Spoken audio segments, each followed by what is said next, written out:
Assalamualaikum warahmatullahi wabarakatuh. Teman-teman, Solihah kelas 1, bagaimana kabarnya hari ini? Alhamdulillah, sehat, luar biasa, Allahu Akbar. Nah, teman-teman, berjumpa lagi dengan Ustazah Ika dengan pembelajaran Al-Quran Hadis hari ini. Mari kita awali pembelajaran kita dengan membaca basmalah bersama-sama. Bismillahirrahmanirrahim. Nah, teman-teman, hari ini kita akan belajar tentang kandungan surat An-Nas. Silakan teman-teman simak dengan baik materi kita hari ini. A'udzu billahi minasyaitonir rajim. Bismillahirrahmanirrahim. Qul a'udzu birabbin nas. Artinya, katakanlah, aku berlindung kepada Tuhannya manusia. Ayat pertama dari surat An-Nas ini mengandungi perintah bahwa hendaklah kita hanya meminta perlindungan kepada Allah, tidak meminta perlindungan kepada kuburan, kepada patung, kepada setan. Jadi, kita harus meminta perlindungan kepada Allah. Nah, teman-teman, berikut adalah contoh orang yang membuat patung berhala. Kemudian, patung berhala tersebut hendak dijadikan sebagai Tuhan. Kita tidak boleh meniru orang tersebut, yaitu menjadikan patung berhala sebagai Tuhan dan kita meminta perlindungan kepada patung berhala itu tidak boleh. Malikin nas, artinya rajanya manusia.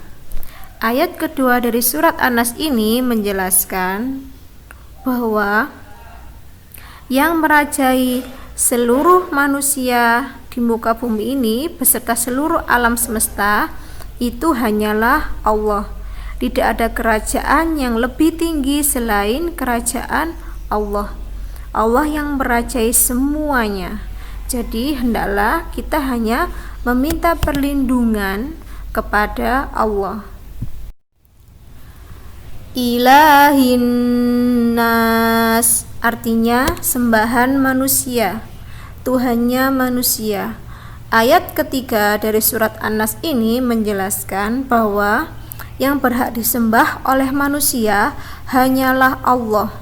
Jadi kita hendaklah hanya menyembah kepada Allah, tidak menyembah selain kepada Allah.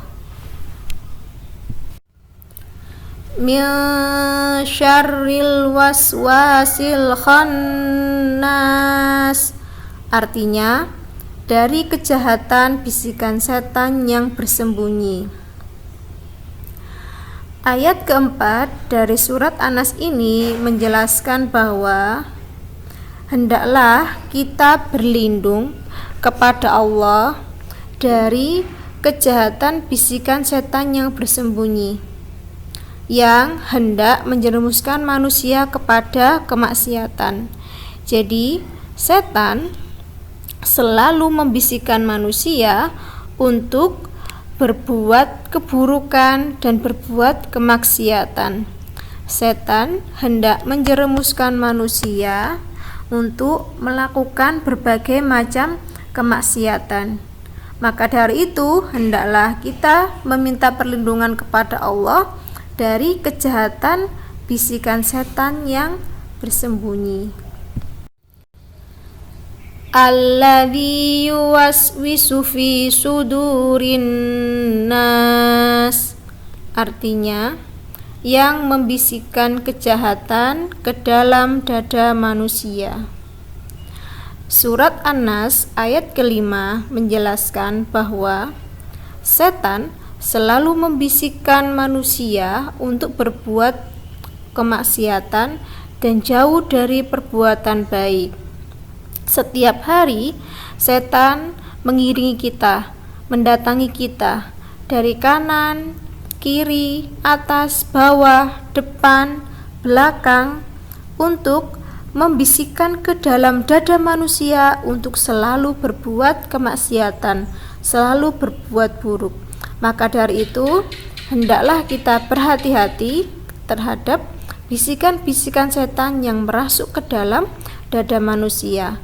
Hendaklah kita jaga hati kita agar selalu bersih dan mengingat kepada Allah agar jauh dari bisikan setan. Minal jinnati wan nas, artinya dari golongan jin dan manusia.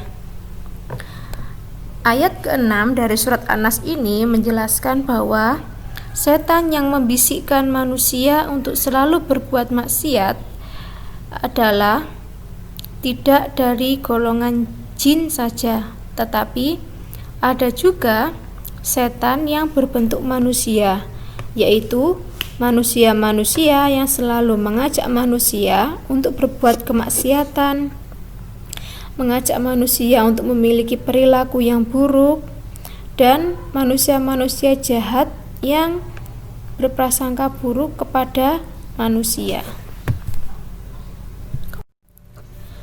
Nah, berikut adalah contoh dari setan yang berasal dari golongan manusia dan dari golongan jin.